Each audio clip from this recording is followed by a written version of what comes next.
Pertanyaannya itu adalah di zaman sekarang banyak perbedaan pendapat antar ulama dalam menetapkan suatu hukum syariat. Misal ada ulama yang bilang bahwa hukum ini sah dan ada ulama lain yang menyebutkan batal. Apakah ini termasuk mani'? Dan bagaimana caranya menyikapi perbedaan pendapat ulama tentang suatu hukum tersebut agar kita tidak salah dalam mengambil suatu keputusan dari para ulama terdahulu? Di sini kan pertanyaannya jadi ada 3 ya.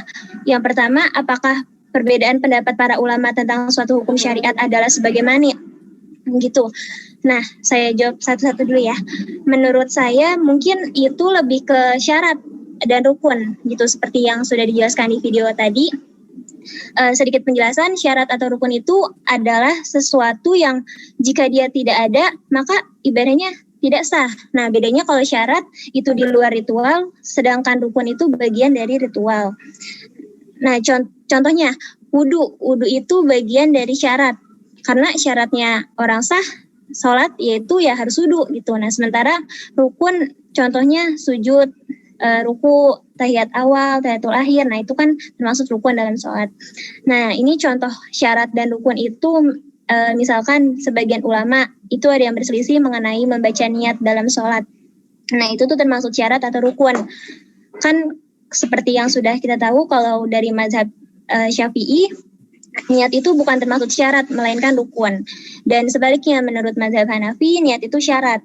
Misalnya saudara Torik pergi ke masjid untuk melaksanakan sholat zuhur berjamaah.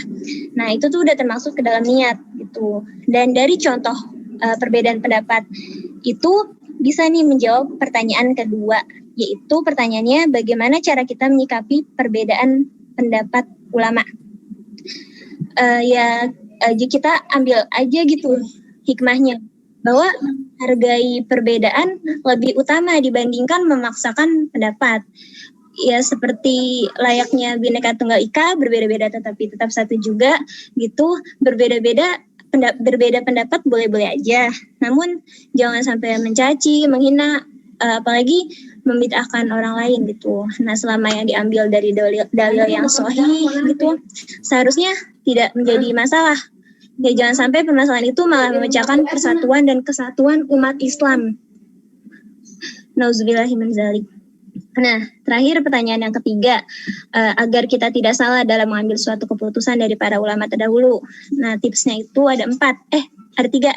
Yang pertama, bijak dalam mengambil informasi-informasi yang masuk. Yang kedua, hindari informasi yang isinya provokatif gitu ya. Ya seperti yang sudah kita tahu di era sekarang ini, banyak pihak yang mengatasnamakan Islam dan menggunakan dalil Al-Quran dan hadis tapi malah menjatuhkan Islam itu sendiri. Nah, yang ketiga, sebaiknya kita tidak mudah menerima dan menyebarkan informasi sebelum memverifikasi kebenarannya. Karena kan setiap apa yang kita lakukan dan kita sampaikan itu kan akan dipertanggungjawabkan di akhirat kelak. Semoga pertanyaannya terjawab. Wallahu a'lam bishawab. Terima kasih.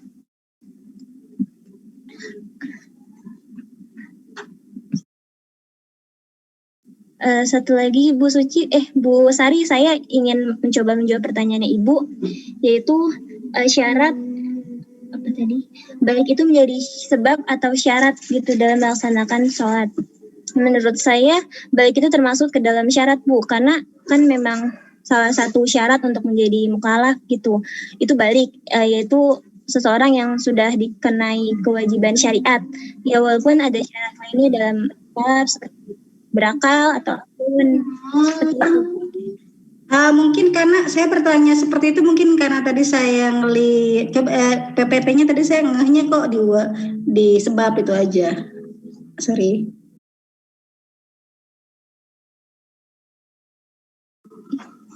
Gitu, baik Bu. Selanjutnya Sofi.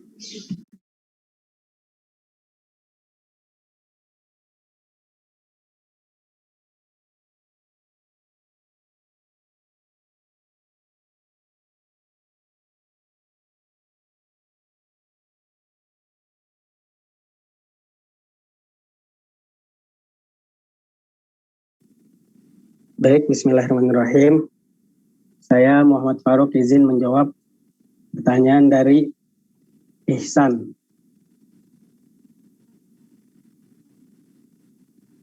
Menurut saya, Pertanyaannya adalah, apakah rukhsah dapat dilakukan hanya dalam keadaan terdesak atau boleh juga dilakukan dalam keadaan tidak terdesak?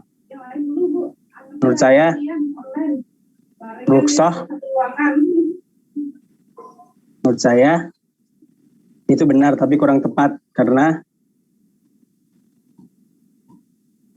ada beberapa sebab yang membolehkan rukhsah. Pertama, karena terpaksa atau darurat, atau karena suatu kebutuhan, atau al-hajat. Misalnya dibolehkan bagi seorang mukmin mengucapkan kalimat saya telah kafir karena dipaksa, asalkan hatinya tetap beriman. Demikian juga hukum bagi mukallaf yang dibolehkan berbuka puasa pada Ramadan karena sakit atau dalam perjalanan. Kedua, rukhsah disebabkan uzur atau halangan yang menyulitkan. Misalnya, musafir dibolehkan mengqashar salat dan boleh berbuka bagi yang sakit pada Ramadan. Ketiga, rukhsah untuk kepentingan orang banyak dan menghasilkan kebutuhan hidupnya. Misalnya menyerahkan modal kepada seorang untuk membuat suatu benda yang dipesan karena seseorang itu tidak beruang untuk menyelesaikan pesanan tersebut. Dalam Islam, perbuatan seperti ini diistilahkan dengan akad as-salam. Adapun cakupan rukhsah yang diberikan Allah Subhanahu wa taala untuk hambanya, yakni memberikan keringanan kepada mukallaf hanya pada saat-saat tertentu. Ia diperbolehkan melakukan yang diharamkan karena terpaksa, boleh meninggalkan yang diwajibkan karena ada uzur yang menyulitkan, dan boleh melakukan pengecualian sebagai sebagian akad dan prinsip-prinsip umum karena kebutuhan yang mendesak.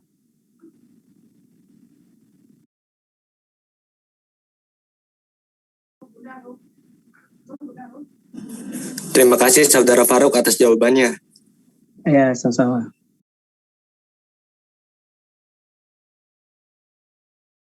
Saya akan menjawab pertanyaan dari Egis. Walaupun ia mampu dan sanggup, mengapa rukhsah harus diambil?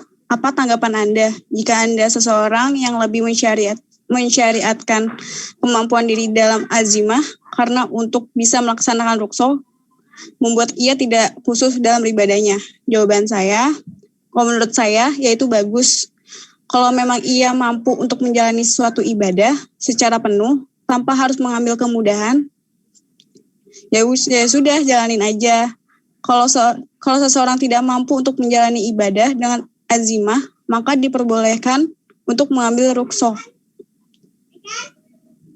Contoh azimah adalah berpuasa pada bulan Ramadan, wajib hukumnya bagi mukallaf. Namun bisa menjadi rukhsah untuk orang yang sakit, hamil, atau menyusui dengan menggantinya di lain hari atau membayar fidyah. Ada beberapa penyebab diperbolehkan rukhsah. Yang pertama, jika keadaan terpaksa atau darurat atau kebutuhan al-hajat, akan tetapi bentuk keringanan untuk masing-masing kondisi bisa jadi berbeda. Ada keringanan yang membuat perkara tersebut jadi gugur, namun ada pula yang hanya dikurangi, perlu diganti, dimajukan atau diundur, perubahan, dan lain sebagainya. Pengambilan rukhsah juga tidak boleh dilakukan secara asal atau karena menggampangkan ibadah itu sendiri. Rukhsah harus dilakukan dengan memperhatikan kondisi yang ada serta mengikuti tuntunan syariat. Dengan begitu, rukhsah yang diambil tidak bersifat merugikan atau bahkan menjadi dosa.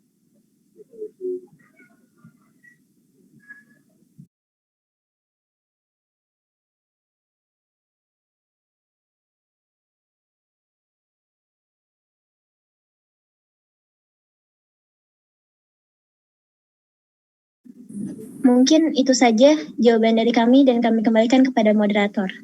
Baik, terima kasih pada Saudari Mardiana atas jawabannya. Iya, sepertinya sudah semua dijawab ya.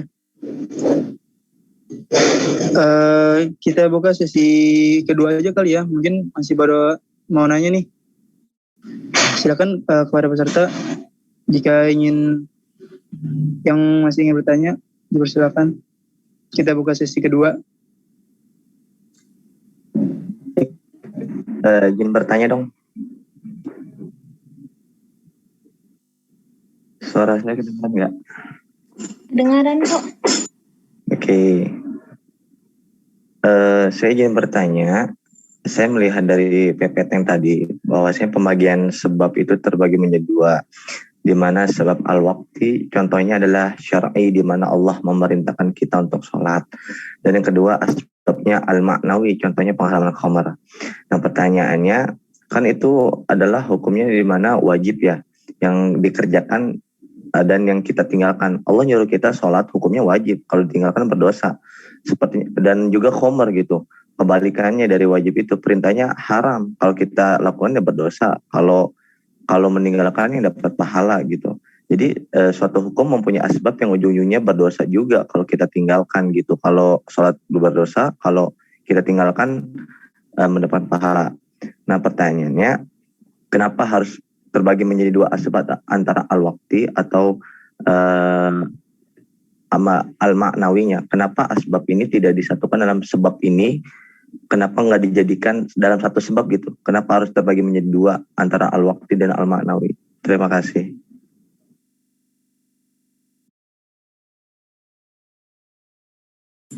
Assalamualaikum warahmatullahi wabarakatuh. Nama saya Dafikri. Sebenarnya pertanyaan saya ini sudah kejawab dari video, tapi mungkin saya akan berubah sedikit. Izin bertanya, menurut pendapat Anda, definisi perbedaan tentang hukum taklifi dengan hukum wadahi itu apa? Tolong jelaskan kedua hukum tersebut beserta definisi menurut para ahli. Dan yang kedua, macam-macam hukum wadahi itu ada 5. Tolong sebutkan dan jelaskan macam-macam hukum tersebut dengan jawaban Anda sendiri atau pendapat Anda sendiri, entah itu mungkin dari guru atau guru-guru agama dahulu di saat SMA atau pesantren. Saya mau dengar jawaban itu. Terima kasih. Izin bertanya, tolong jelaskan syarat menurut sifatnya. Sekian dan terima kasih.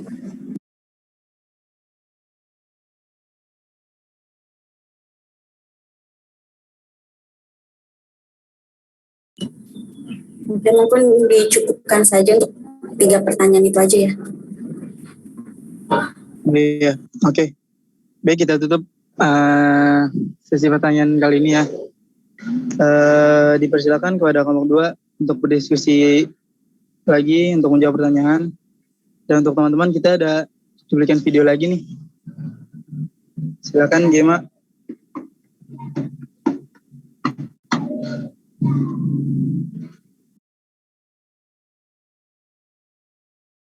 Ibadah kita sudah pada waktunya, artinya sudah ada sebabnya, kemudian rukun syaratnya kita penuhi, kemudian penghalang-penghalangnya kita hindari, maka ibadah kita disebut dengan sah.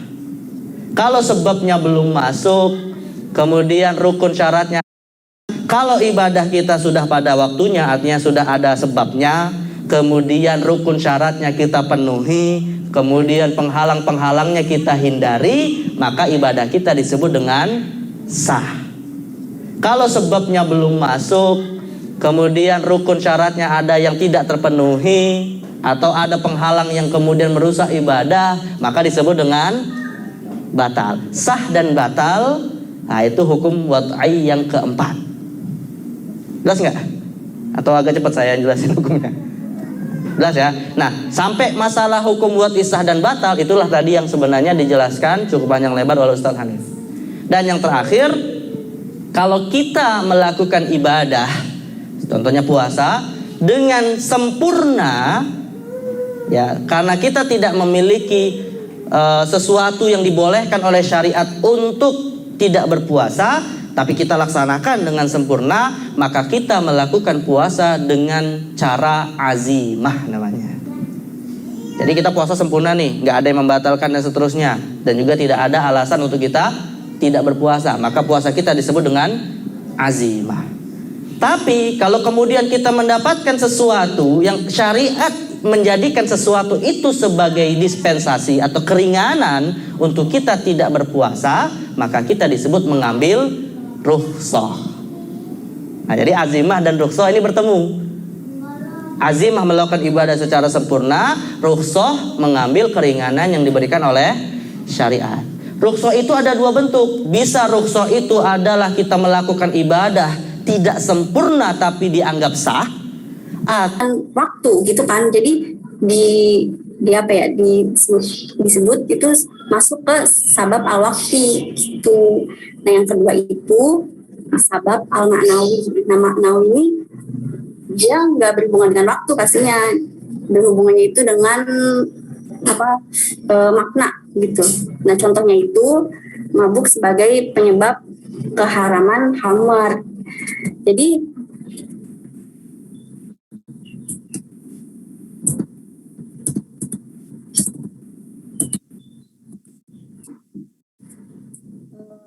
di sini contohnya, jadi contoh itu kan setiap yang memabuk, contoh itu kan mabuk sebagai penyebab keharaman khamar. Nah, jadi itu dia kan nggak berkaitan dengan waktu gitu, tapi berkaitan dengan makna. Ada hadisnya gitu. Setiap yang memabukkan adalah haram gitu. Atau contoh lagi yang kedua yang al-ma'nawi saya, contohnya itu sebab adanya potong tangan itu merupakan sebab terjadinya pencurian gitu. Jadi kan kalau itu kan tidak berkaitan dengan waktu ya, jadi kapanpun adanya pencurian itu berarti berlaku hukum potong tangan gitu. Bisa dipahami ya? Oke, baik. Berarti yang saya tangkap, jadi terbagi sebab menjadi dua itu karena ada beberapa kategori. Makanya sebab al-waqti itu disebut sebab al-waqti lebih condong terhadap waktu, dan sebab maknawinya lebih condong terhadap suatu hukum atau maknanya, kayak gitu ya mungkin ya? Yes, betul. Oke. Terima kasih Sofi atas jawabannya. Ya, sama-sama.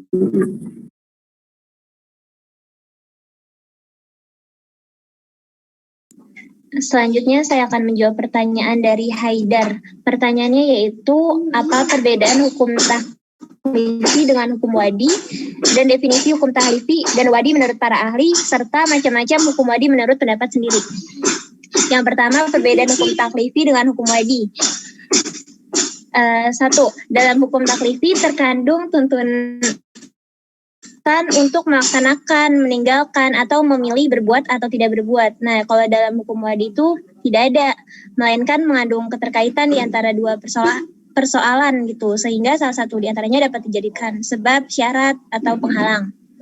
Yang kedua, hukum taklifi itu merupakan tuntutan langsung pada mukallaf untuk dilaksanakan atau memilih. Nah, sedangkan hukum wadi tidak bermaksud untuk langsung dikerjakan oleh mukallaf. Nah, hukum wadi ditentukan syar'i agar dapat dilakukannya hukum taklifi. Nah, contohnya zakat itu kan hukumnya wajib. Akan tetapi kewajiban ini tidak bisa dilaksanakan apabila hartanya tidak mencapai nisab. Nah, yang ketiga, hukum taklifi ditujukan kepada mukallaf, yaitu orang yang sudah balik dan berakal. Nah, sedangkan hukum wadi ditujukan kepada seluruh manusia. Pertanyaan kedua, definisi hukum taklifi dan wadi menurut para ahli. Hukum taklifi adalah hukum yang berisi tuntutan kepada mukallaf untuk mengerjakan atau meninggalkan sesuatu atau memilih antara keduanya. Seperti yang dikemukakan oleh Abdul Wahab Khalaf, hukum taklifi adalah suatu tuntutan dari syar'i atau apa yang membuat hukum. Sasarannya adalah mukallaf dan tuntutan berisi untuk mengerjakan, meninggalkan sesuatu atau memilih di antara keduanya. Hukum wadi menurut beberapa ulama adalah hukum yang sampai pada kita beritanya bahwa Allah menetapkannya. Definisi lain mengatakan bahwa hukum wadi adalah suatu hukum yang diperoleh melalui syariat yang menetapkan hukum tersebut dengan tanda-tanda yang menunjukkan hukum tersebut. Nah, dikarenakan keterbatasan mengetahui setiap hukum dalam setiap waktu. Selanjutnya, macam-macam hukum wadi akan dijelaskan oleh Sofi. Lanjut. macam-macam hukumnya. Boleh ditanya PPT lagi nggak? Karena kalau ngomong pasti kepanjangan dan mungkin teman-teman nanti jadi bosan. Mungkin saya PPT lagi aja.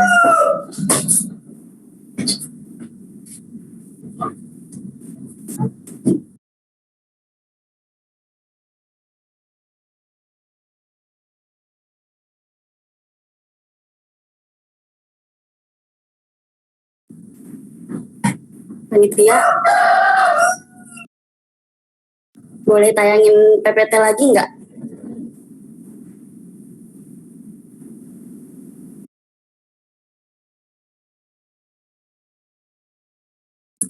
Oke, dari slide yang atas yang macam-macam hukum wadi.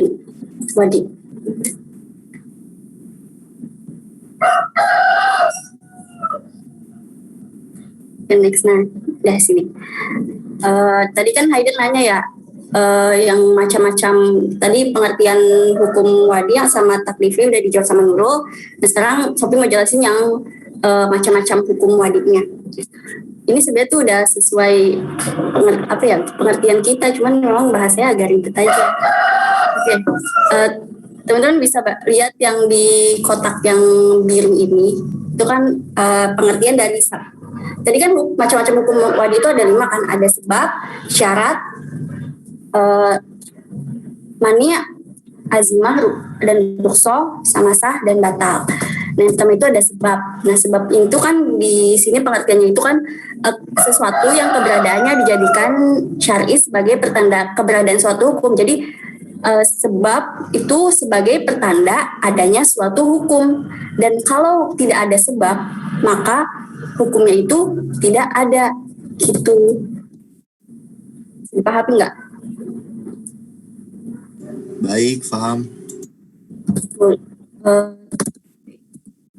Contoh ya biar lebih jelas nih. Sholat zuhur misalnya. Jadi tergelincirnya matahari merupakan sebab dari datangnya sholat zuhur. Nah, kalau belum itu kan berarti kan ada sebab ya, maksudnya ada sebab, maksudnya jadi ada hukumnya gitu loh. Terus habis itu kalau misalnya tergelincirnya matahari itu belum datang atau belum ada, maka wajibnya sholat zuhur itu pasti tidak ada gitu. Bisa pahami. Terus habis itu langsung aja slide selanjutnya. Syarat.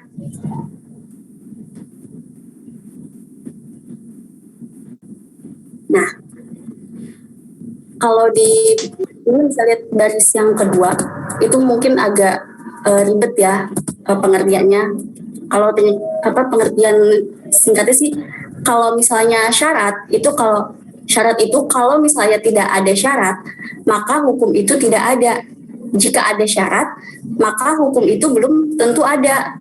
Contoh, misalnya wudhu dan sholat gitu. Adanya wudhu sebagai syarat sah sholat. Tapi kalau misalnya ada wudhu, apakah harus wajib sholat? Kita punya wudhu, apakah harus wajib sholat? Kan belum tentu. Mungkin kita mau wudhu untuk menjaga wudhu gitu, belum tentu kita tuh wudhu tapi untuk sholat seperti itu. Tapi kalau sholat sudah pasti ada syaratnya untuk berwudhu gitu. Lanjut yang ketiga, next.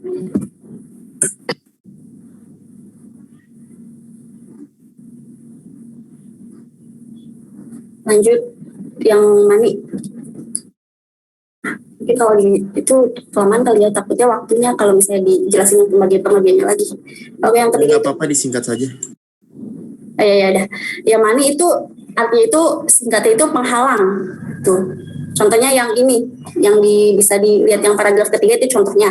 Jadi kalau misalnya seseorang yang hartanya dia udah mencapai nisab, namun dia itu tidak diwajib atas zakat karena dia masih memiliki hutang. Nah, hutang ini merupakan itu penghalang gitu istilahnya. Oke, next, lanjut yang keempat.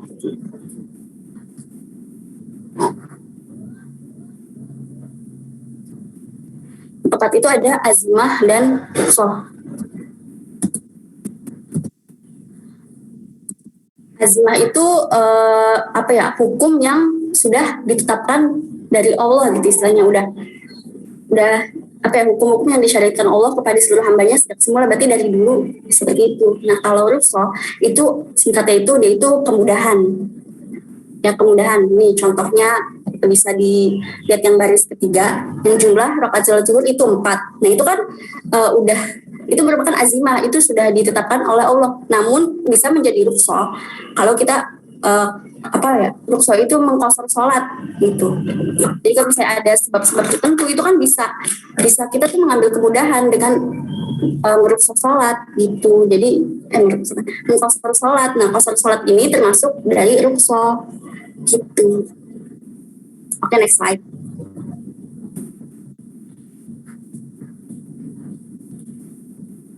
Nah kalau sah dan batal mungkin teman-teman udah paham kali ya. Kalau sah itu kan suatu hukum yang dimana terpenuhinya sebab, syarat dan tidak adanya mani, terpenuhinya sebab, syarat dan tidak adanya penghalang, itu menjadi sah. Nah kalau batal itu berarti itu ada mani atau penghalang atau adanya cacatnya rukun gitu atau syarat-syarat yang tidak terpenuhi gitu, itu bisa menjadi batal gitu. Mungkin gitu aja. Baik, terima kasih jawabannya untuk Saudari Nurul dan Saudari Sofia. Terima kasih banyak.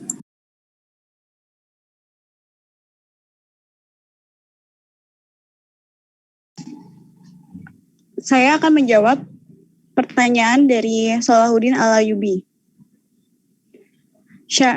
Sebutkan syarat berdasarkan sifatnya dan jelaskan. Di sini ada 4. Yang pertama, syarat akli, yaitu sesuatu yang disyaratkan tidak akan ada dan tidak mungkin ada secara akal atau nalar kecuali dengan syarat tersebut. Contohnya, syarat kehidupan untuk ilmu. Secara nalar, ilmu tidak akan ada tanpa kehidupan. Maka apabila sesuatu tidak hidup, ilmu pun tidak ada. Tetapi sesuatu yang hidup tidak harus memiliki ilmu.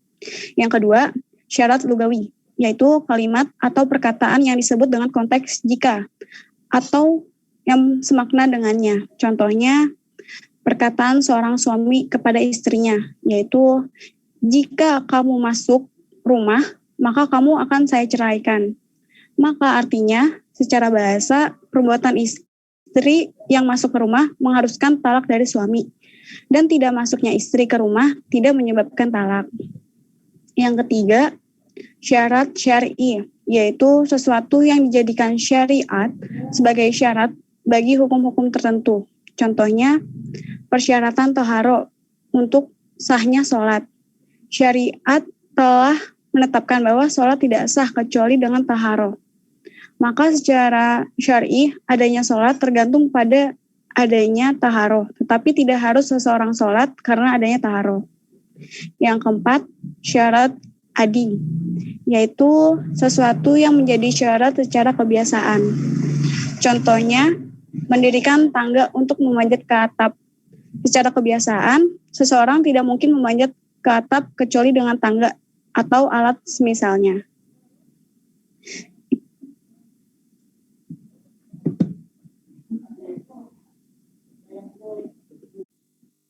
Mungkin izin menambahkan boleh nggak? Boleh. Oke. Nah tadi kan sudah dijawab tuh oleh Mardiana tentang 4 syarat itu.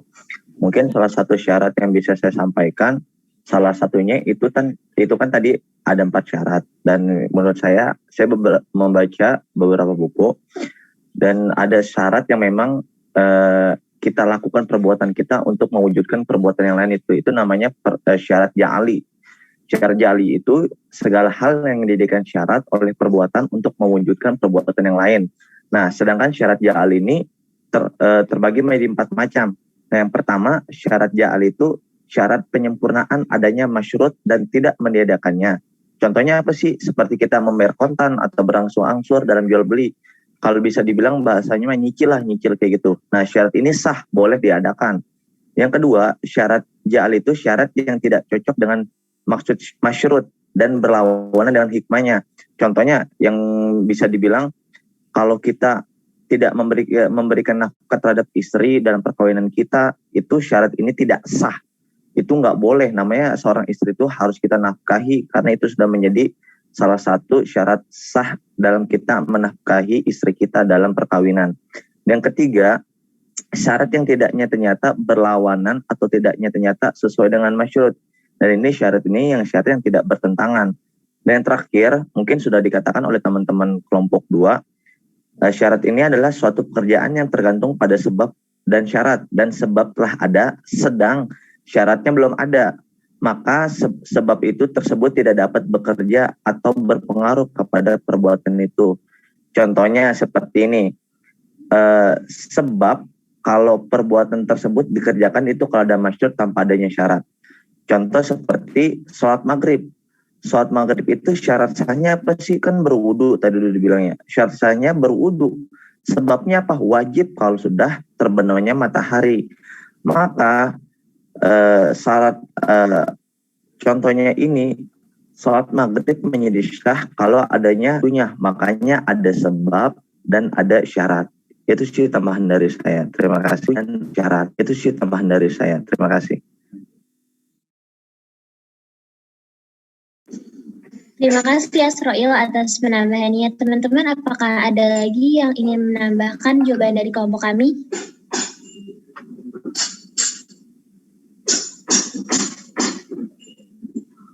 Mungkin tidak ada ya.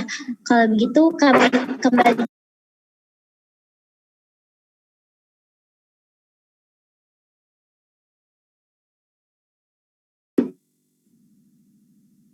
Teman-teman gimana? Apa ada yang mau menambahkan lagi?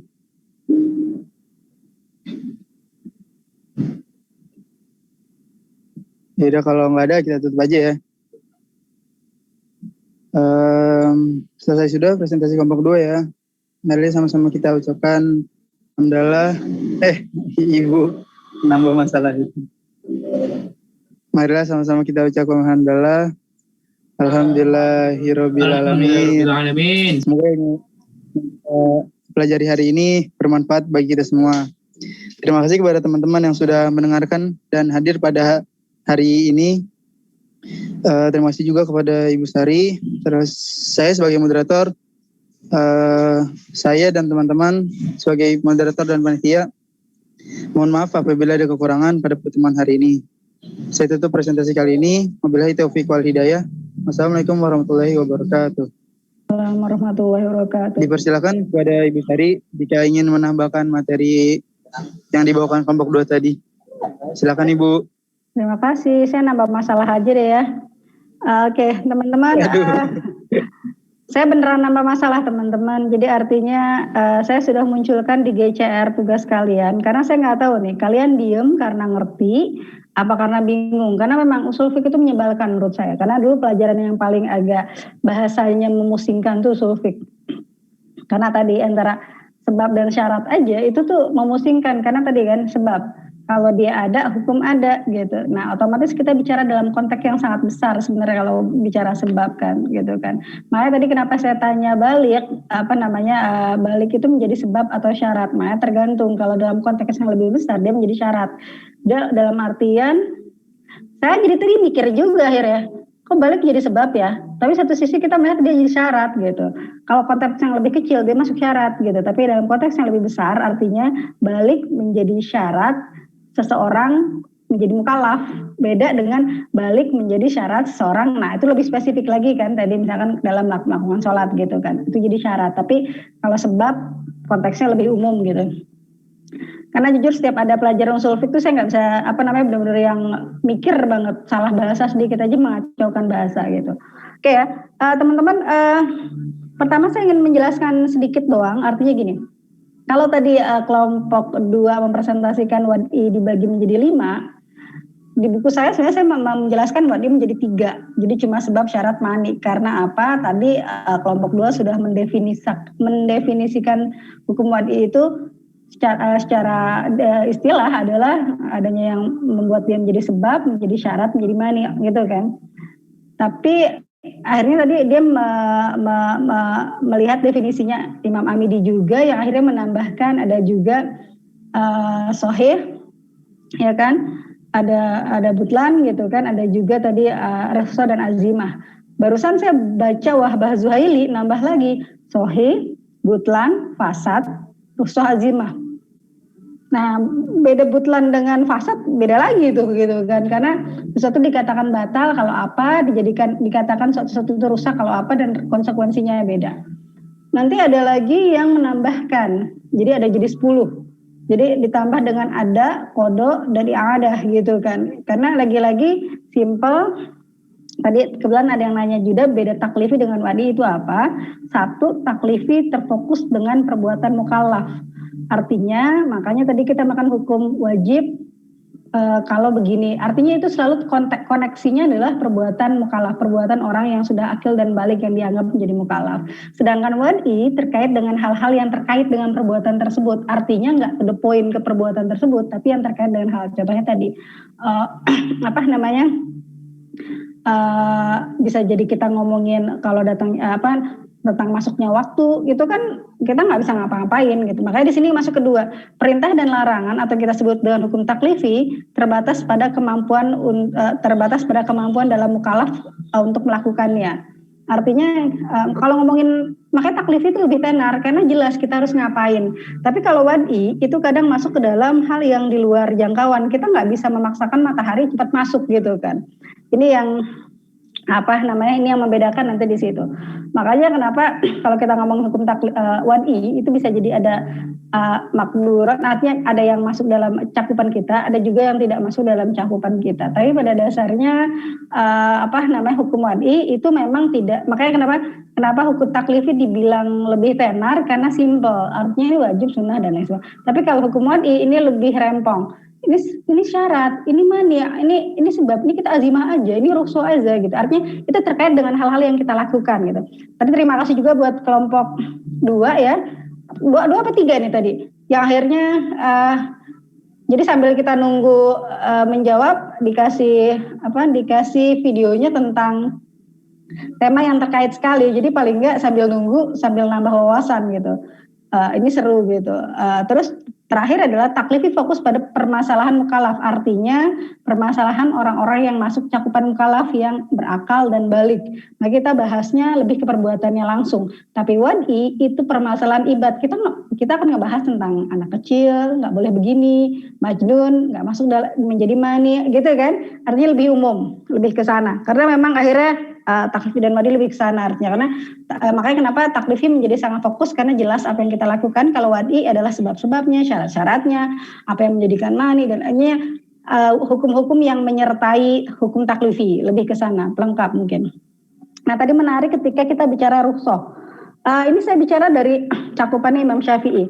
Teman-teman mungkin mengerti kalau rukhsah itu, kemarin juga banyak yang nanya, Bu, kalau kan azimah itu adalah hukum dasar. Rukhsah itu adalah hukum keringanan, bahasa gitu ya.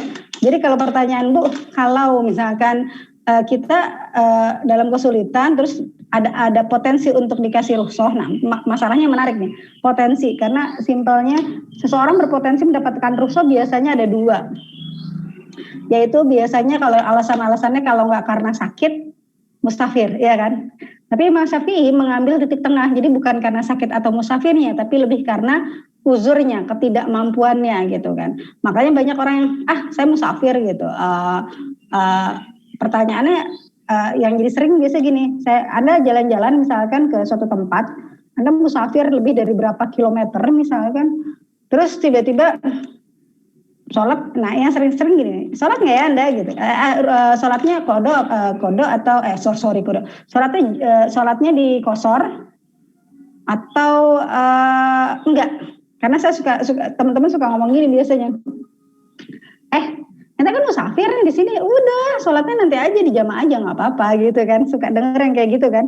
Tapi ada juga yang enggak, orang saya nggak kesulitan gitu. Nah ternyata kalau tadi saya mencoba buka Wahbah Zuhailinya, di sana mengatakan bahwa ternyata hukum rukhsah ada beberapa. Jadi satu, hukum rukhsah menjadi wajib kalau membahayakan jiwa. Contohnya nih ya, Anda dalam keadaan kalau Anda kelaparan sangat, kalau nggak makan Anda mati. Nah di situ ternyata ada daging tapi daging babi, misalkan gitu kan. Ada yang kekeh misalkan, saya nggak mau makan gitu, biarin aja saya mati misalkan. Itu yang dikatakan bahwa otomatis dianggap Anda berarti, padahal rukhsah dalam kondisi tersebut dikatakan wajib. Kenapa wajib? Karena pada saat itu darurat, Anda nggak boleh melakukan itu misalkan. Tapi masalahnya Anda ngerasa kan nggak boleh, masalahnya kondisinya kan memang memaksa Anda untuk melakukan itu gitu. Nah di sini para ulama mengatakan ini jatuhnya wajib. Karena kesannya kondisinya sudah dalam kondisi darurat yang membahayakan jiwa. Kalau Anda nggak makan, Anda mati bahasa gitu. Nah di sini dikatakan wajib. Tapi ada juga rukhsah yang dikatakan sunnah, artinya hukum kondisinya tidak membuat Anda kehilangan nyawa gitu atau semacamnya. Contohnya misalkan Anda ada pilihannya mau Anda dalam keadaan musafir misalkan. Satu sisi sebenarnya kalau musafir kan Anda mengatakan, wah saya udah dapat tombol rukhsah nih, mau dipakai apa enggak gitu misalkan. Nah di sini dikatakan padahal Anda punya waktu cukup lama misalkan, kecuali kalau nggak punya waktu ya, misalkan Anda naik bis Anda cuma berhenti 5 menit, Anda cuma bisa sholatnya agak cepat, mau itu jadi wajib daripada nggak sama sekali. Tapi ternyata ini bis berhentinya sejam misalkan, atau nggak setengah jam lah, yang mana Anda tuh bisa sholat secara azimah misalkan. Nah di sini biasanya orang galau tuh di sini. Kita sholatnya kok 4 rakaat. Kita sholatnya ngapain 4 rakaat? Kita kan musafir 2 aja. Nah di sini kita katakan ini sunnah. Imam Syafi'i mengatakan qashar adalah sunnah, artinya kalau waktunya memungkinkan, kalau Anda melakukan azimah silakan, atau kalau Anda melakukan kalau Anda mau rukhsah silakan. Artinya ini sunnah, artinya mau diambil atau tidak itu selama memang memungkinkan gitu, karena tombolnya udah ada. Yang ketiga adalah adanya ibahah. Hukum rukhsah adalah ibahah. Contohnya apa? Contohnya dalam jual beli ada yang dinamakan harus ada pertukaran barang. Jadi artinya saya ngasih barang satu gitu kan. Pembeli menerima barangnya, saya menerima uangnya dalam satu waktu. Itu yang dinamakan jual beli. Tapi pertanyaannya bagaimana hukum kalau mesen? Jadi artinya barangnya belum ada. Bolehkah kita membayarkan uangnya tapi barangnya belakangan gitu? Atau bahkan orang mengatakan udah DP deh, tapi artinya uang udah dikasih tapi kita nggak nerima barang. Nah pada dasarnya hukumnya itu nggak boleh. Jual beli seperti itu nggak boleh. Tapi akhirnya melalui ijtihad diperbolehkan, tapi itu jatuhnya rukhsah. Nah rukhsah inilah artinya diperbolehkan karena memang selama ada perjanjian yang mengikat bahwa barang itu akan jadi gitu loh.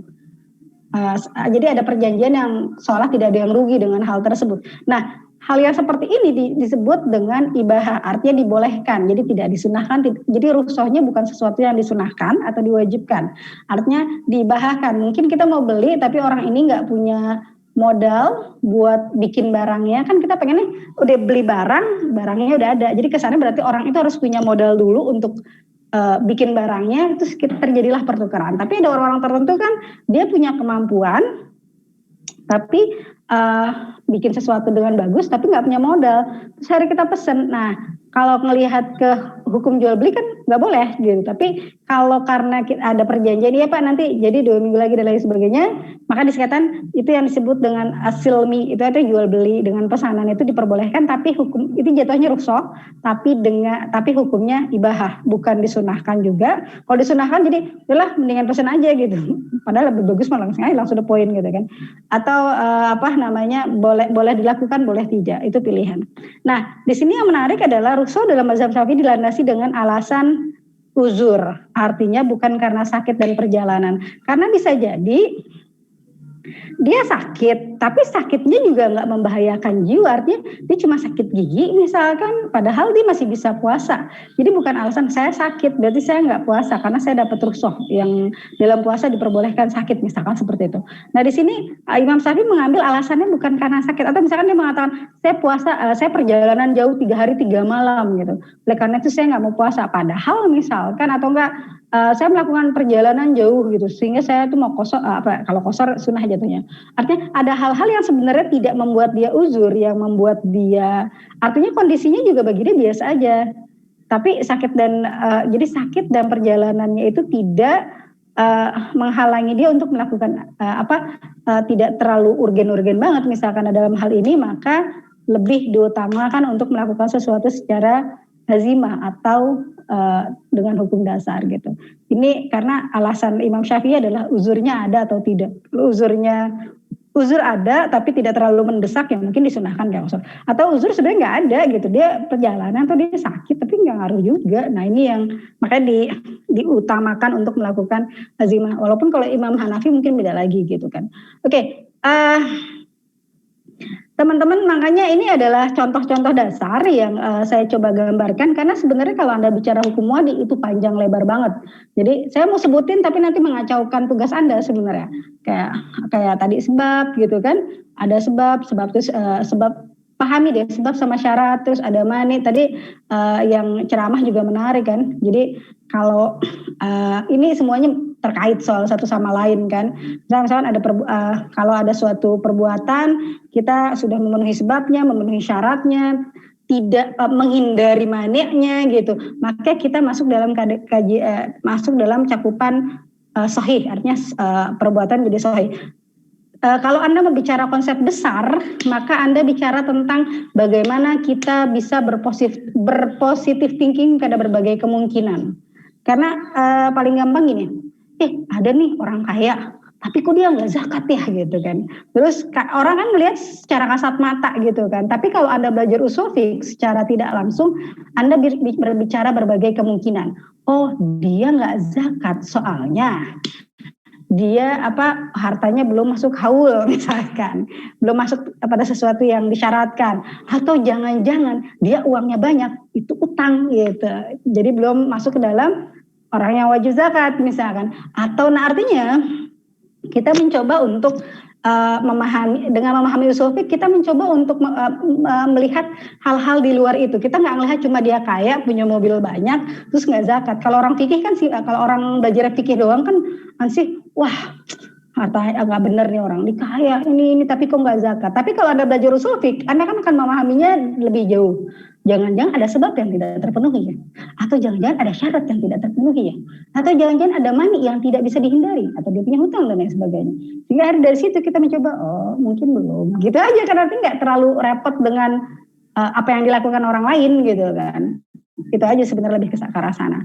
Oke, teman-teman, ada yang mau ditanyakan lagi? Karena simple, saya meminta di GCR salah satu tugasnya saya buka jam 2 apa ya? Jam 2 gitu. Saya minta Anda kasih contoh satu contoh tentang hukum wadi, boleh sebab, syarat atau mani, tapi dengan syarat. Contoh itu belum ada di PPT-nya presentator. Jadi maka tadi saya mau ngasih banyak contoh, tapi kalau disebutkan berarti Anda nggak boleh pakai lagi tuh contohnya kan. Nanti Anda sakit hati. Wah, itu contohnya disebut semua dan saya hafal masalah contoh-contoh yang tadi sudah dibahas gitu kan. Jadi contoh yang saya minta Anda jadi duluan ya. Jadi kalau misalnya, dan satu syaratnya contoh tersebut tidak ada dalam PPT presentator atau yang tadi sudah disebutkan dalam diskusi kita. Yang kedua, contoh itu belum disebut oleh teman Anda. Misalkan teman Anda udah jawab duluan. Misalkan misalkan pernikahan menyebabkan adanya saling mewarisi di antara suami istri misalkan. Dalilnya adalah ini gitu misalkan. Boleh dalil Quran atau hadis atau semacamnya gitu. Terus di bawahnya ternyata nulis lagi, pas nulis dia belum, di atas sudah ada. Otomatis yang kedua ini harus mengganti jawabannya dengan jawaban lain. Kalau enggak berarti dianggap dia belum melakukan. Seru kan? Saya bikin syarat juga berarti secara nggak langsung ya. Syaratnya adalah, saya coba buka deh ya. Oh, saya buka jam 2. Boleh, bisa dibuka nih bisa dibuka jam sekarang sudah kebuka nih kayaknya. Sebentar. Oke. Sebentar. Oke, let's see. Nih, saya munculkan sedikit aja. Nanti teman-teman bisa langsung duluan setelah ini ya. Di sini saya kasih contoh, tuliskan pernyataan. Oke. Berikan satu contoh hukum wadi. Oke. Tuliskan pernyataannya. Ingat pernyataannya. Jadi bagaimana ini, kalau kemarin kan hukum berpuasa, melakukan puasa di bulan Ramadan hukumnya. Kalau ini jadi pernyataannya kayak tadi, misalkan pernikahan menyebabkan adanya saling melesat antara laki-laki dan antara suami dan istri dengan dalil sekian. Tuliskan pernyataan dengan benar disertai dengan dalilnya. Oke, sudah sini dipahami. Pastikan jawaban Anda tidak ada dalam contoh yang dipaparkan presenter dalam PPT-nya. Otomatis Anda harus cek ulang PPT yang tadi dipresentasikan. Terus belum dituliskan oleh teman Anda yang menjawabnya lebih dulu. Jadi nanti kan duluan nih. Jadi yang lebih dulu berarti jawab dulu, yang berikutnya wah udah ada berarti kasih yang lain. Jadi kalau ternyata udah ada, Anda harus mengedit jawaban Anda. Itu bisa saya sudah setting bisa mengedit jawaban Anda. Pastikan Anda tidak salah kategori karena sering sekali dia adalah contoh sebab ada di syarat atau contoh azimah ada di rukhsah dan lain sebagainya. Karena kalau salah ya mengurangi sekali, dan pastikan Anda tetap semangat. Oke, sampai sini. Ada pertanyaan? Ini sambil jalan-jalan sambil buka di sini sambil ngerjain kali duluan ya. Oke, ada pertanyaan teman-teman? Ya. Oh, belum muncul dia. Karena harusnya jadi di jam saya sebenarnya di jam 22.30. Pertanyaannya saya nggak tahu di GCR itu. Nah, hanya ketahuan kan.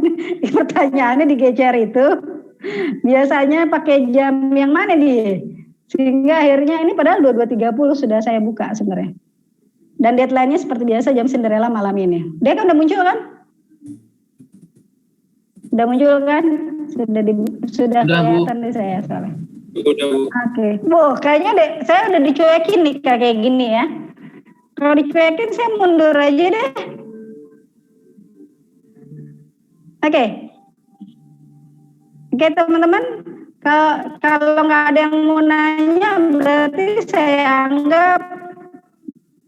Saya yakin saya setelah ini dicuekin karena teman-teman saya yakin duluan nih nyari.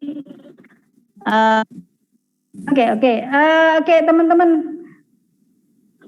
Ada yang mau ditanyakan karena entah kenapa saya ngerasa bakal dicuekin karena teman-teman sudah fokusnya ke GCR. Saya GR ke sana.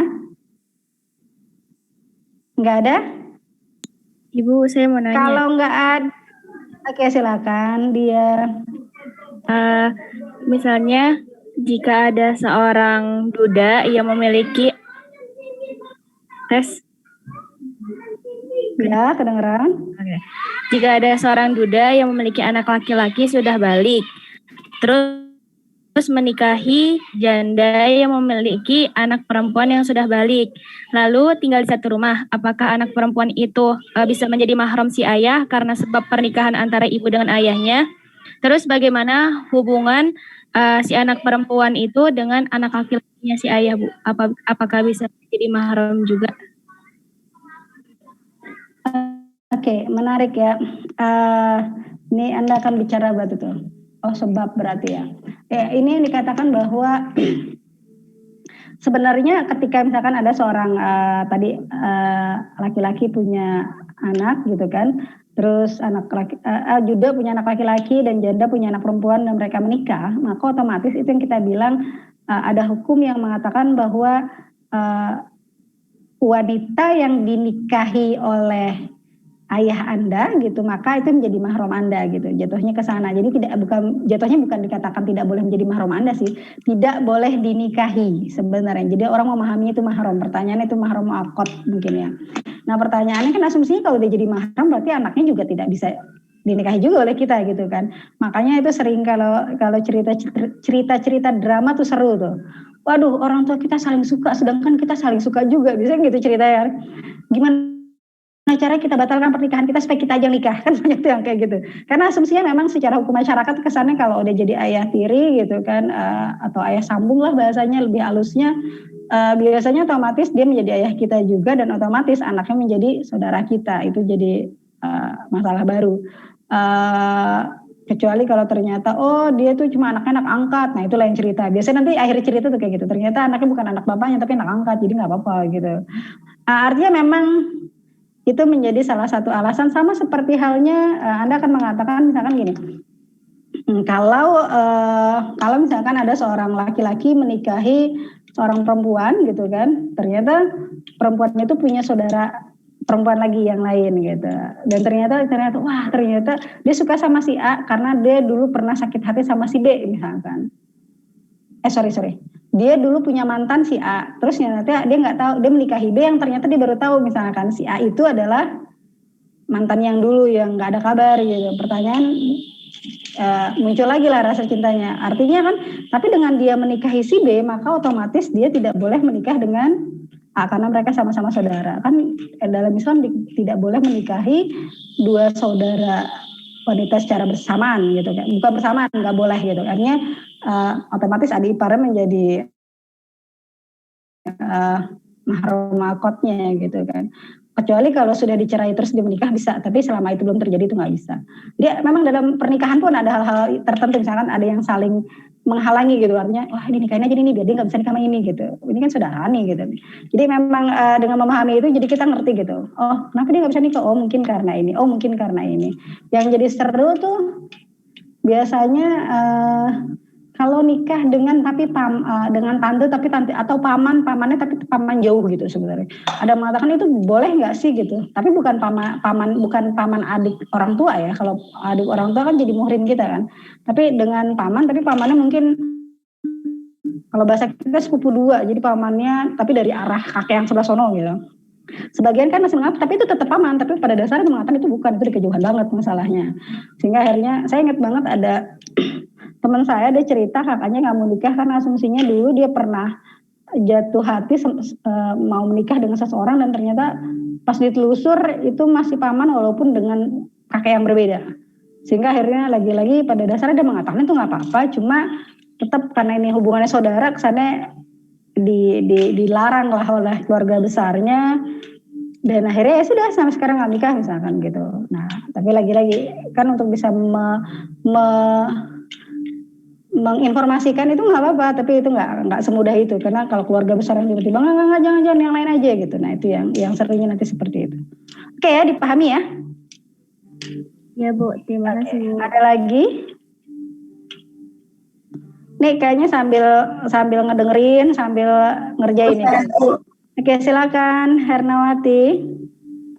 Bu, tadi kan sebab itu ada dua ya, yang karena perbuatan mukallaf dan karena di luar batas kemampuannya. Nah di PPT tadi yang di luar batas kemampuan itu karena misalkan perjalanan menjadi sebab bagi bolehnya berbuka puasa di siang hari bulan Ramadan. Nah itu jadinya dia masuk ke sebab, masuk ke rukhsah juga ya Bu? Oke. Perjalanan menjadi sebab. Saya tuh kalau kayak gini biasanya ngomong gini, itu yang nulis presentator kan ya. Bagaimana kalau kita minta pertanggungjawaban presentator gitu, enaknya ngomong gitu ya. Tapi terlepas dari itu, kita ngambilnya kan konteks umum. Sebab adalah konteks umum ya, artinya kalau tadi secara garis besar, tadi saya sebutkan kan Imam Syafi'i lebih menitik beratkan pada uzurnya, bukan perjalanannya. Tapi kalau sebagian ulama lain memang menitik beratkan pada perjalanannya. Jadi kesannya asumsinya kalau berjalanan, kalau orang dalam perjalanan pasti akan ketemu uzur gitu, akan ketemu hal-hal yang membuat dia kesulitan gitu kan. Nah, secara garis besar memang dikatakan bahwa perjalanan menjadi sebab seseorang boleh mengambil rukhsah. Sebab seorang mengambil rukhsah ya, sebab ya, artinya itu menjadi bahasa kitanya dia kayaknya membuka tombol gitu. Dia dengan dia perjalanan, tombolnya dibuka, dia mau pakai atau tidak itu lain cerita. Artinya memang sebabnya itu, tapi artinya apakah perjalanan menjadi rukhsah? Artinya kan rukhsah itu kan sudah apakah dia sebab atau syarat atau enggak, tapi artinya tapi perjalanan menjadi rukhsah itu kan belum tentu juga. Tadi yang saya bilang kan dia menjadi sebab iya, tapi apakah harus diambil rukhsah itu dengan gara-gara perjalanan atau tidak, itu dilihat dulu kondisinya. Lihat kondisinya dalam artikan apakah perjalanan itu membuat dia sulit beribadah, ataukah tadi akhirnya nggak terlalu sulit tapi ya lumayan cukup rempong sih gimana sholatnya gitu, berarti sunnah dan lain sebagainya. Jadi artinya bisa jadi dua, tapi yang di keduanya itu, yang rukhsahnya itu masih ada paparan lebih lanjutnya. Tapi kalau secara garis umum, secara garis besar, memang perjalanan dianggap menjadi sebab diperbolehkannya mengambil rukhsah. Sebenarnya itu kan tema besarnya seperti itu. Oke ya, dipahami ya Herna?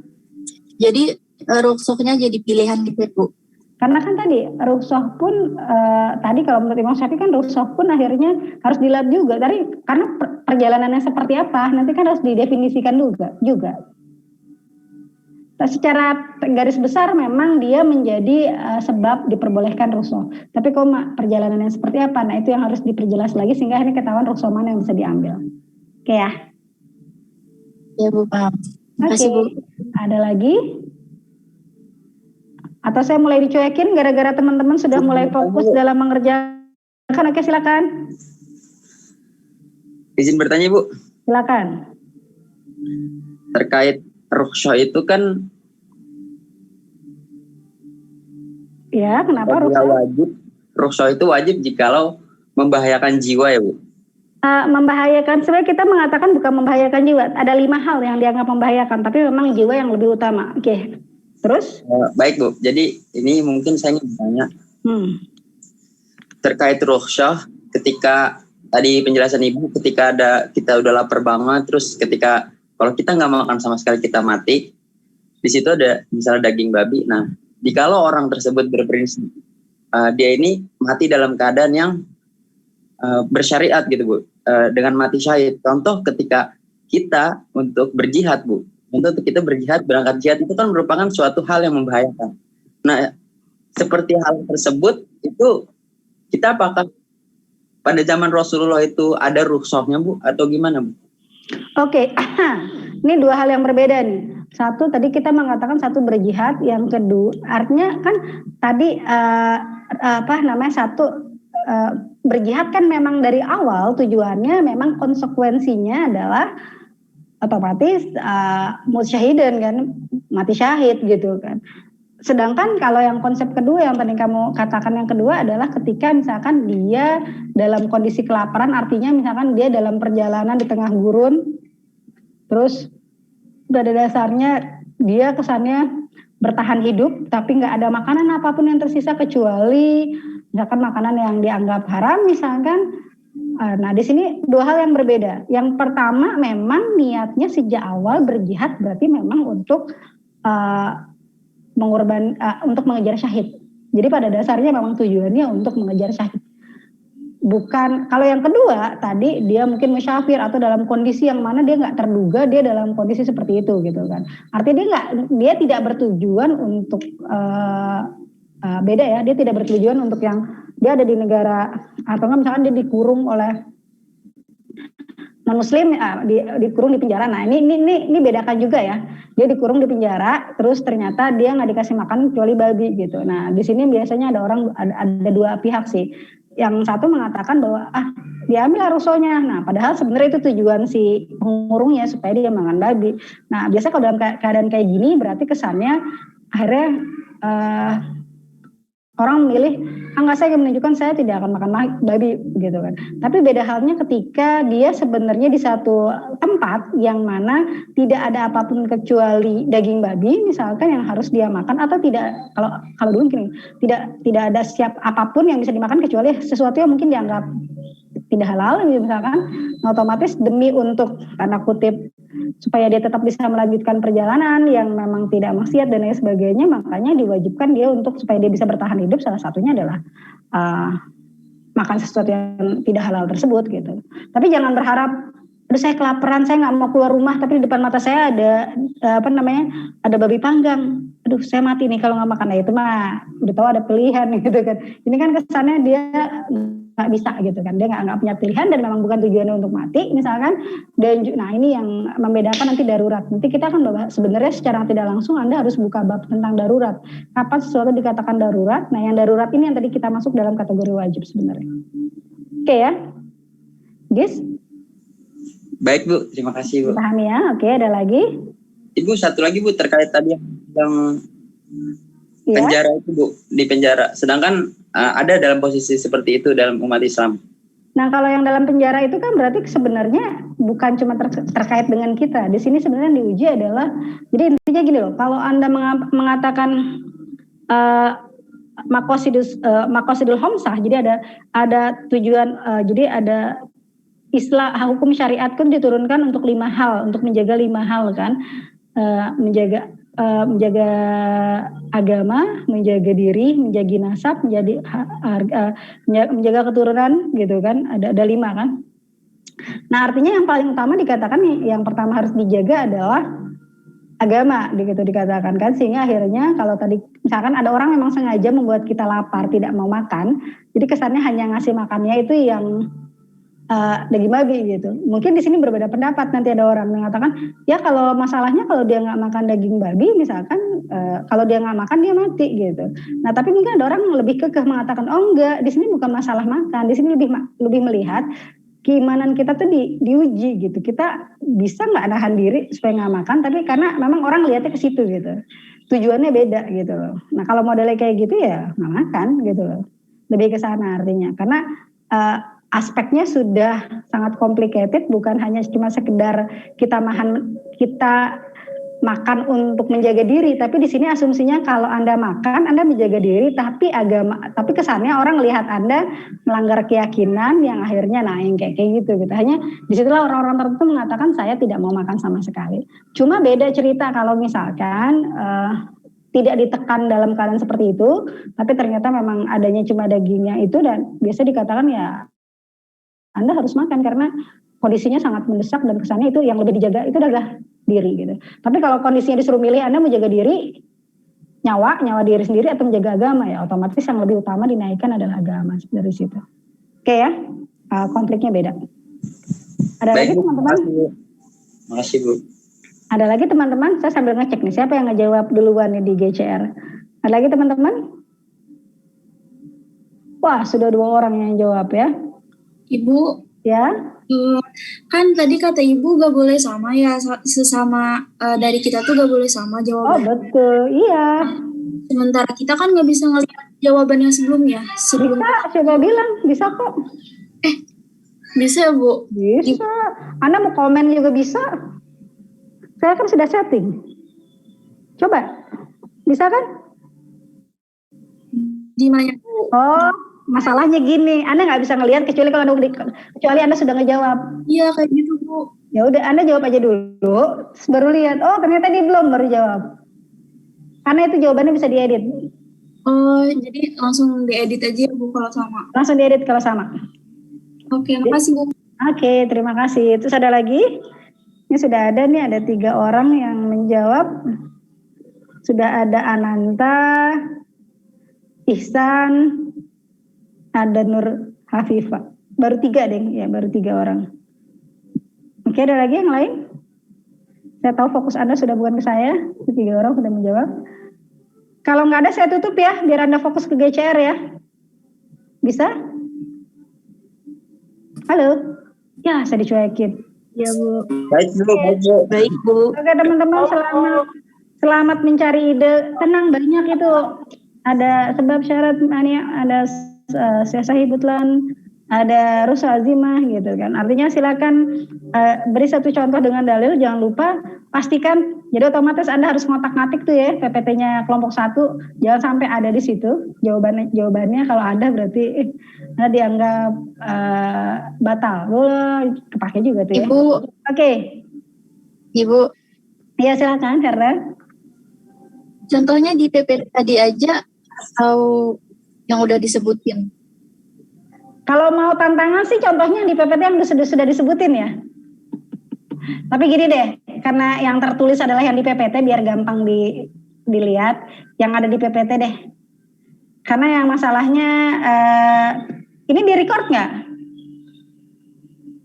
Enggak ya? Ya udahlah. Tadi masih di record Bu. Di record. Oh, nggak kelihatan ya tanda recordnya ya? Oh, oke. Tadi saya mau bilang kalau di record kan berarti bisa dicek tuh. Oh ini disebut berarti nggak bisa. Gitu. Tapi gini deh, saya permudah juga deh. Saya tengah-tengah nih moderatnya. Yang ada di PPT saja. Tadi kalau ada yang disebut dicontoh di diskusi, tapi sebenarnya nggak ada di PPT, maka nggak apa-apa. Saya permudah. Oke ya. Kelompok 1 berarti contohnya lebih banyak karena lebih paham dong ya. Lebih duluan harusnya kelompok 2 sorry. Kelompok 2 kan sudah lebih paham nih. Harusnya bisa lebih duluan jawab ya. Apa kelompok 2 mau saya kasih privilege nggak? Halo kelompok 2? Iya Bu. Kelompok 2 mau saya kasih privilege nggak?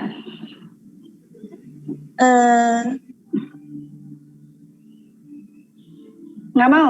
Nggak jadi? Privilege mereka. Hah? Mau nggak saya kasih privilege? Mau saya kasih rukhsah nggak? Nggak ya? Yaudah azimah aja deh. Sama seperti lain berarti mengerjakan juga ya. Soalnya jawabnya lama. Padahal Iya, tadi, padahal tadi juga Bu. Mau dong Bu, mau. Padahal tadi saya mau jawab gini, kelompok 2 khusus kalian nggak usah ngerjain soal, Anda cuma tulis saya presenter, itu dianggap udah jawab. Tapi karena jawabnya lama nggak jadi ya. Ya udah Bu, nggak apa-apa. Nggak apa-apa, iya apa nggak apa-apa, privilege? Jawab aja Bu. Jawab aja, mantep, keren. Kelompok 2 harus menjawab sesuatu yang ada di tulisannya sendiri berarti ya. Yang bertentangan. Oke, sukses buat teman-teman. Saya tunggu jawaban Anda di GCR. Selamat mengerjakan. Tadi seperti biasa, memang kalau ngerjain duluan nggak bisa kelihatan, tapi kesannya Anda harus mancing dulu, jawab dulu apa adanya. Pas dilihat, wah sama, berarti ganti gitu. Karena di saya ada jamnya, jadi ketahuan yang kalau ternyata yang jawab duluan, yang jawab terakhir dan jawabannya sama, saya bisa ketahuan mana yang sama. Oke, sukses buat semua. Bu. Saya tutup. Iya, oke. Apa? Bu, jam saya sama Rapiki sama, Bu. Terus jawabannya juga sama. Jamnya Jam sama? pengiriman. Iya, Bu. Ya, mendingan ngalah lah salah satu. Laki ngalah. Mana-mana apa? Sama Ki, ganti Ki. Dicurang, aduh. Itu. Always me.